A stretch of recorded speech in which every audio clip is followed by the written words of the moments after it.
It's Donald's Music Reviews here, and today I'm going to review Slipknot's debut album, which is their self-titled album. This album was released on June 29th, 1999 via Roadrunner Records. And Slipknot doesn't need an introduction. Everybody should know who they are.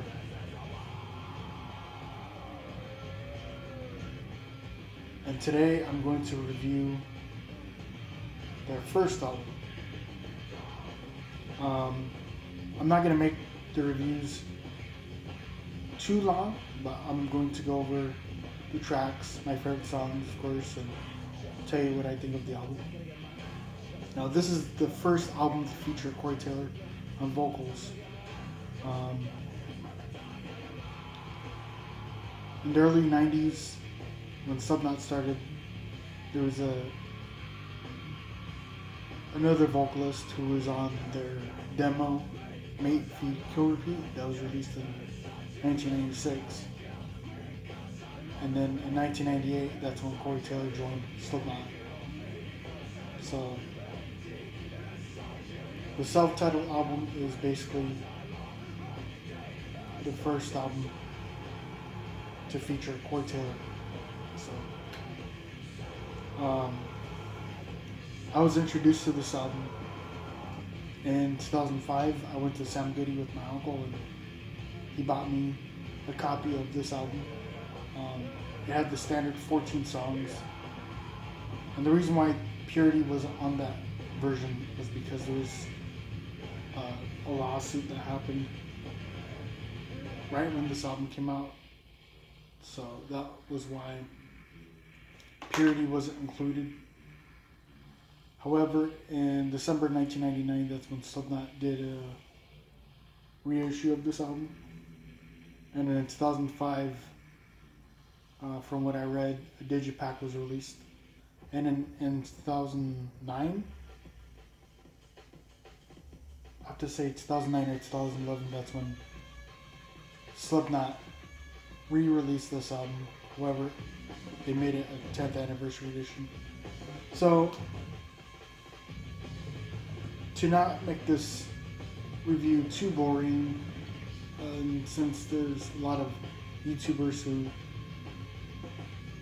go over each track of the album, I'm basically gonna go over gonna go over my favorite songs on the album, what I think of them. I'm not gonna go through the whole track list or anything, so I'll make the video too long or boring. My favorite songs on this album are Scissors. That's the longest song on the album.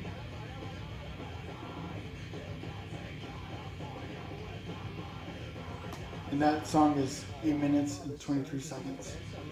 And on the regular edition of Slipknot, there's a bit of silence for about 2 to 3 minutes or so. And then right after that, that's where you hear Slipknot, they're hanging out somewhere and they're watching some porno and they're smoking weed. And right after that, that's when Eeyore starts. And that song is super cool because there was a lot of blast beats and Corey Taylor screams like crazy. And then on Scissors, towards the very end of the song, Corey Taylor, he screams so hard to the point where it sounds like he's going to vomit. It's pretty crazy. Eyeless starts out with this little, sounds like drum and bass music, but it's, I believe Sid Wilson does the turntables in that song. So it kind of has this little interesting beat to it, and then the guitars and drums follow that beat. And then Corey Taylor starts screaming. Wait and Bleed is the first song I heard off this album. I heard it on the radio back in 2003 and enjoyed it. So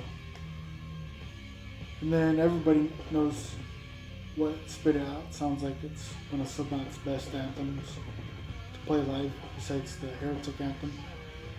It's one of those songs that makes you want to jump and go crazy. It's a good song.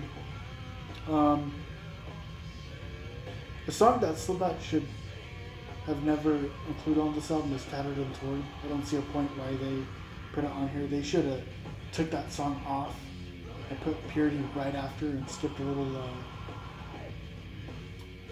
forgot what the little interlude's called, Inertia or something like that. But it's with the girls talking. They should have took that out. They should have put Purity right after Spit It Out, and then Me Inside right after that. That would have been perfect.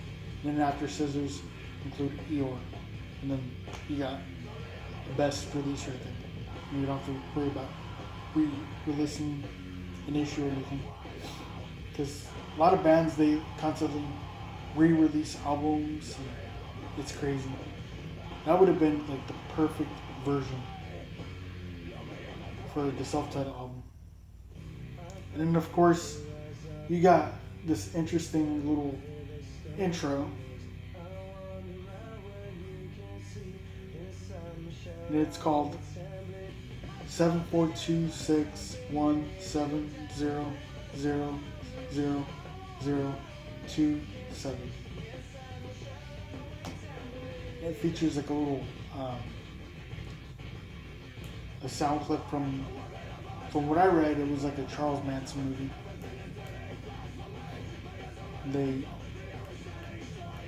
They messed with the audio and they slow it down and then they speed it up, and then it leads right into Psych. So that's pretty cool. One of my favorite tracks besides Wait and Bleed, Spit It Out, and Eyeless and Scissors is Surfacing. That's a good song as well.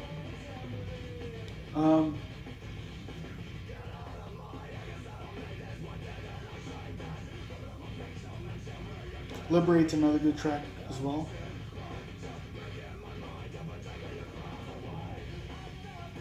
And then my other favorite song is No Life. That's one of my personal favorite songs off the self-titled album.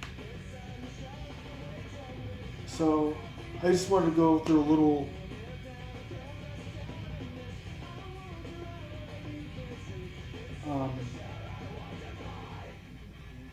I just wanted to go through the track listing with you guys.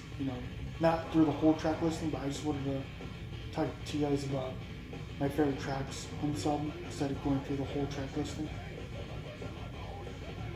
But if I were to give Slipknot a rating, it gets a 5 out of 5 stars. 10 out of 10. There's no bad track on this album. All the songs are fantastic. Love the drum work on it. Love the guitar work. And Corey Taylor, his growls are fantastic on this album as well. So 5 out of 5 stars for the self-titled album. The next release I'm going to review is Iowa. And before I go, one thing I forgot to mention is that Ross Robinson produced this album, so that was pretty cool.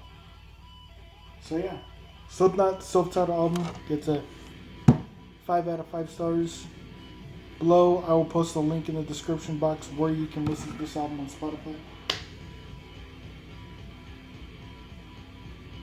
And I will post a link to the 10th anniversary edition of this album so you can stream it on Spotify.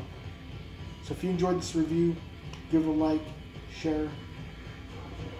Make sure to turn on notifications so you'll get notified every time I upload a video, and subscribe for more content. Catch you guys in the next review.